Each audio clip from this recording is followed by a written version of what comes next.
baako kyojjukira ku bulamu bw'omugenzi Andrew Felix Kaweesi wano mu Jakka Kawuuwo ne David Sebugwawo.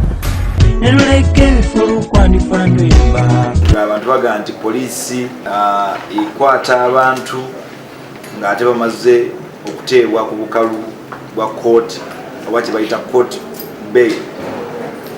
Ekyokulabirako mu mbere ekituufu kiri nti poliisi abantu bano tebakwata wati yabakwata nga esinziira ku misango egyali gibagiddwako oba egyali gibaweseza akakalu ka kooti. Naye wabula waliwo emisango emirala egibavunaanibwa okugeza omusinga wa Lwenzururu yalina emisango emirala gyeyazza ng'ate ebyaliwo nga 26 na 27 omwezi ogwa Novemba mwaka oguwedde tebinnabaawo. Andrew Felix Kaweesi omukama kuwa ekiwummula eky'emirembe. Musajja wattu talina nyombo we yasaganga.